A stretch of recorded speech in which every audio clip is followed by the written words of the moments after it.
Өнөөдөр төр хувийн хөгжлийн түншлэлийн жагсаалтад 3 том төсөл хөтөлбөр маань одоо орсон. За 2024-с 28 оны засаг даргын үйл ажиллагааны төлөвлөгөө хөтөлбөр батлагдж байгаа энэ мөчтөс өнөөдрийн төр хувийн хөгжлийн түншлэлд 3 төслийн маань оруулж гисэн энэ одоо хөтөлбөрт бас тусгуулж өгөх ийм саналыг би бас гаргаж байна. За төмөр төмөд төлөөлөгч, оюун зул төлөөлөгч хоёроос хүний хөгжлийн асуудлаар бас тодорхой саналуудыг хэлж байна. Би дахиад хэлье. Ер нь энэ нийслэлийн төсөв болоод улсын төсөв яригдж байгаа энэ үед Монгол улсын хүний хөгжлийнхаа асуудал дээр төсвийнхаа бүр тодорхой хувийг зааж ингэж оноож тавьж өгмөр байна гэдэг ийм саналыг бас гаргаж байна.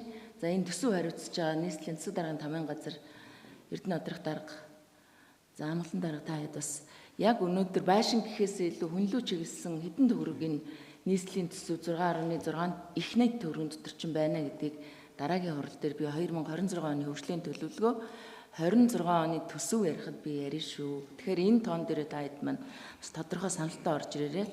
Бүр болдог бол одоо барилга байшингаа жоохон хойшин тавьж агаад бараг 30-аас 40% энэ хүн хөгжүүлэх тал дээр хүнээ хөгжүүлэх тал дээр, хүнээ хамгаалах тал дээр жоохон тавьж өгөхгүй бол бид нэр аимшигын нийгмийг өөрсдөө бид нар бүтээгээд байна шүү гэдгийг одоо өдөр тутамд гарч байгаа энэ гэмт хэрэг энэ янз бүрийн нийгэмд болж байгаа үзэгдлээс бол харж байгаа. Тэгэхээр эрхчлэлийнхаа мөнгө төлөвлөлтийг одоо яаж төлөвлөж байгаа талаар бас тодорхой саналыг дараа нь асуух учраас тодорхой саналтай ирээрэй гэж бас хэлэх байна. За ер нь бол улсаараа л энэ хүний хөгжлийн асуудлыг анхаарахгүй бол болохоо олчод байгаа жишээг бол нийгмээс бид нэр харж байна. За засаг даргын бас нэг том чиглэл үүрэг гэдэг. Огт бас бид нэр ярьдгүй. Нийгмийн одоо тусгай төвд очдог орон гэргүй хүмүүсийн асуудал.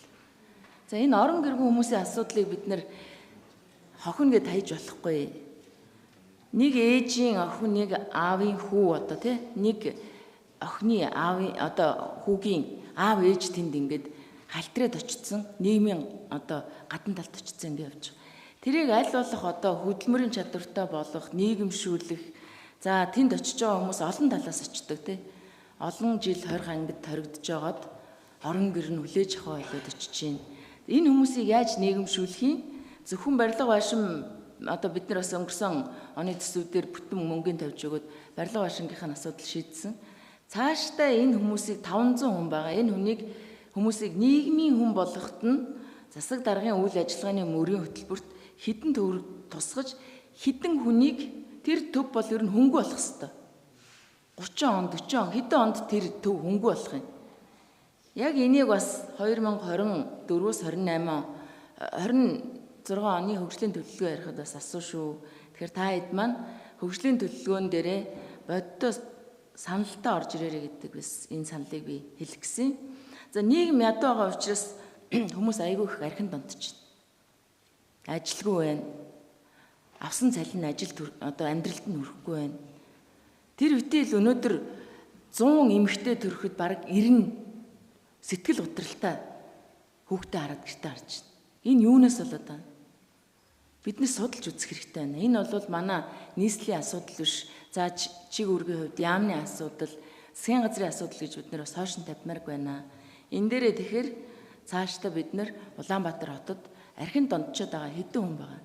Яаж бид нар энэ архин дондчод байгаа эмэгтэй хүмүүсээ эмчилж нийгмийн бас хүн болгох тал дээр ажиллах юм бэ гэдэг дээр бас гэмтэргээс урьдчилсан хэрэглэхээр ямар ажил арга хэмжээ төлөвлөж байгаа вэ гэдэг би бас дараад нь баяр даргаас дараагийн энэ хурал дээр асуу шүү гэдэг саналыг бас хэлсэн юм аа. Тэгээд энэ хөгжлийн төлөвлөгөөнд саяны оруулсан төр хувийн хөгжлийн түншлэлийн саналыг тусгаж өгөх, за саяны асуудлуудыг дараагийн хөтөлбөрүүдэд тусгаж орж ирэх ийм саналыг бас төшөөлж байна. Баярлалаа.